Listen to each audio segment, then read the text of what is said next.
Sabay tututok ngayon yung 25 na yan, tol. Ito, hindi ko alam itong balancer ito. Ay, patay. Ngayon ko lang ito nagamit, ha? Ngayon ko lang nagamit. Parang inaaral mo? Panis.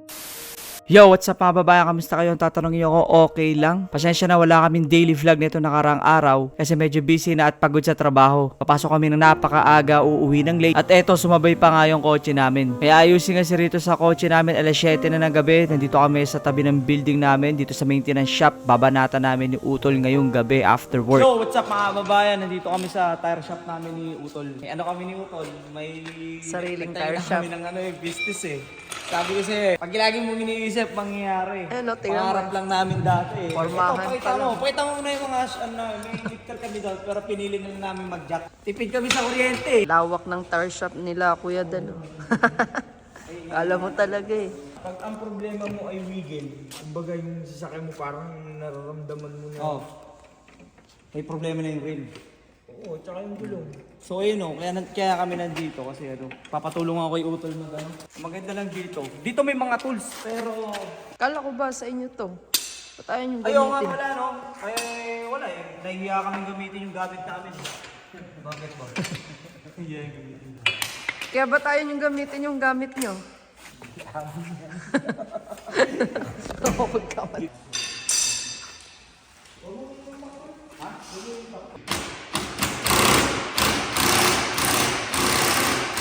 Ano kasi to si Utol, tire mechanic dun sa SNR dun sa Pilipinas. So, he knows better. So, kung i-assess mo yan, Tol, okay pa ba yan? Kasi ito na yung yung sentensya na itong mga gulong na to. Since 6 na taong ko na itong Gamit. gamit to, 6 na winter na to, ginagamit sila. Pagka ito, kung after balance ni Utol, dito kasi iba-balance yan, no? Ito yung wheel balancer ng company. Ito. So, Gagamitin mo siya. dito ibabalance ni Utol yan. So, ano man ang resulta ng pag-balance ni Utol dito. Kung hindi maganda yung kalalabasan, iaano namin yan. Bibili na lang kami ng bago na Baby Labs. Let's go. Ano to, Tol? Ito yung pang ano, Tol? Pang balance? Ibig sabihin, binalance na rin pala yung araw ko. Ganun. Kasi may ano na yun. May ganito na ako. No? Saan? Tol? Ay, Oo, yan ang ba? Ano, yan ang tingga ang tawagin. Alam mo tol kung anong problema mo? Ano? Alignment. Paano Alam mo to ba? Ha? Kasi hindi mo nagagamit. Paano mo nasabi? Pero nakagamit ka na yan. Hindi, ito dapat yung tanggal. Paano gagawin natin yan?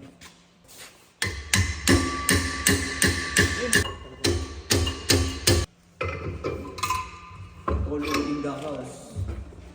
Maalala mo ito, dito mo ka. Ito na, dito na magagamit yung pagiging kuya ni Utol. Walang thread yan? Pilib ka na. Hindi, ang laki ng tulong mo dun. Hindi mo ba't ko? Ito, B. Ano? Hindi mo alam yan. Ito mo, ang hinang kita eh. Ano? I-distance mo. Oo nga, sige. Kaya rito hanggang dito sa may rim na to, ayun, distance. Yan na, ikot na yan, B. Panis. Galing ni Tolo. Ngayon ko nga lang alam yun eh. Balancing na yun. Kailangan doon ng 25. Kailangan doon $25. Ayan o, $25 o. Hindi ka pa, Para saan naman Nag-iisip. yan? 25 na yan. Sabay tututok ngayon yung 25 na yan, tol. Ito, hindi ko alam itong balancer to. Ay, patay.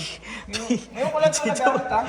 Ngayon ko lang nagamit. Parang inaaral mo? Pero basically, isa lang din naman ang ano yan. Same function lang naman. Oh. Iba lang ang mga, ano dyan. 25, B. $25 to. Pwede to sinker sa Bingwit, B. Ito pala yung sinker eh. Bawal kang kumuha dito. Pwede sinker, pero pwede sinker yan, tol, di ba? Pwede ha, tinggayan eh. Pwede yan. Nakikigamit na nga lang tayo. Kuha ka pa nung gamit. Pwede yan, sinker sa Bingwit. Tinatapat niya yan, tol. Oh my gosh. Tapos agad. Tuloy yan eh. Ikaw kaya mo yun. Ha? Di mo nga alam yung balancing. Hindi ko nga alam kung paano isang pa yan dyan eh. Puk pa ron. Ikot mo, pare, ikot mo. At ang nagwagi sa letra ng N. Tol. Pag naging Randy TV ako, tol, bibili tayo ng kukompetensyahin natin yung katrabaho natin, tol. Hindi ka magalit sa'yo yun? Ayaw niya nga ako pahawakan sana ng tire changer to eh. Ayaw niya. Alam niya na marunong ka. Oo, Sabi ayaw niya, pag natuto to, yari na. Patay ang negosyo.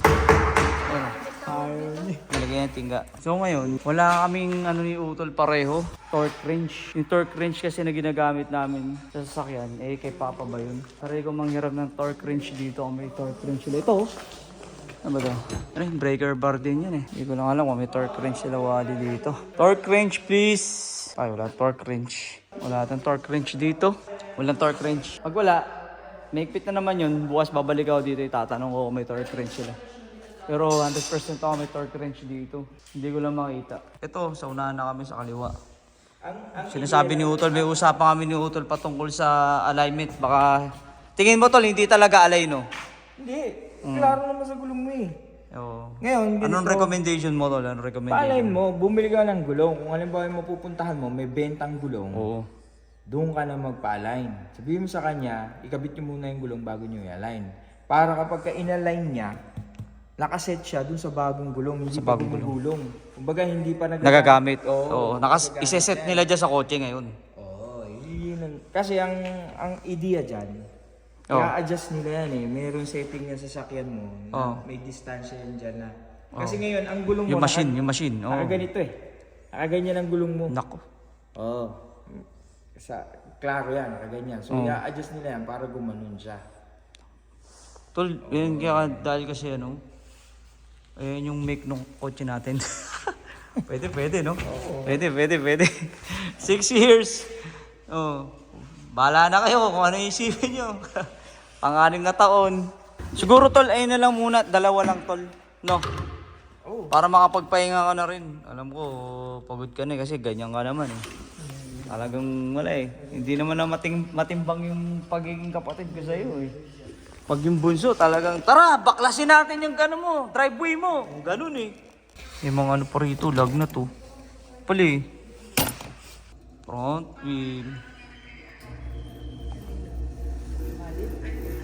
So ito, tapos na nga itong left front tire, no? Na-balance. Talagang ginawa ni Utol yung best niya na i-balance yung gulong. Pero sabi niya, anong recommendation mo dyan, Tol?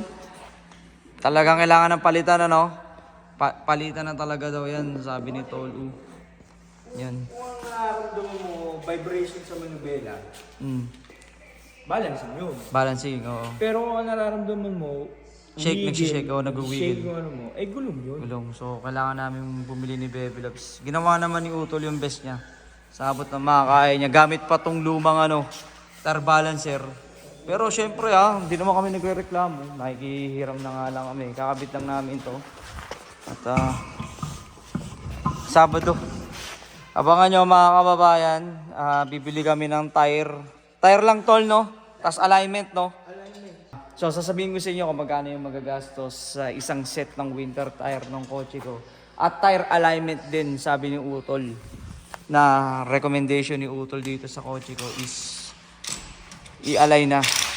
Kasi Tol, bakit hindi Tol, no? 6 na taon na to di ba? Alam mo, basically dapat pag magbabaklas ka ng gulong, yun talaga yung standard dyan. Halimbawa, binaklas mo siya. Oh. Paalay mo talaga siya. Oo. Hindi naman natin nagagawa. Oo, hindi natin nagagawa. So, come on. Gumana na yung impact gana ano Tol na $10 sa ata. Alam mo to, delikado to. Wala, ba't ganun? Milik ni ano ko. Ba't ganun? Hilik. Wala, milik na rin pala yung jack ko. Kita ni Tol, Yan. Paano to? Bibili pa ako ng jack nito. So yung mga babae, abangan nyo sa next vlog namin update dito sa gagawin namin pag-ayos dito sa kotse ko. Sana na-enjoy nyo itong short vlog namin. At Tol, meron ka bang isa shoutout sa Pilipinas, Tol? Mga katrabaho mo? Oo, shoutout sa'yo, parang Tonton. Tonton, kung nasan ka man, at saka sino pa yung best friend mo, Tol? Basta, diyan ka na lang. Mag-ingat ka lagi sa next vlog na lang, mga babae. At syempre, don't forget to subscribe, press the notification bell para hindi mo miss yung mga next upload na gagawin namin dito. Lalo na sa update dito, magkano magagastos sa alignment sa bagong gulong winter tire ni Malib ng kotse ko. Sa next vlog na lang, stay safe and God bless. God first. Let's go. Siya na magsasara niyan. Tapos ilalak niya na rin yan. Hindi pwedeng iwan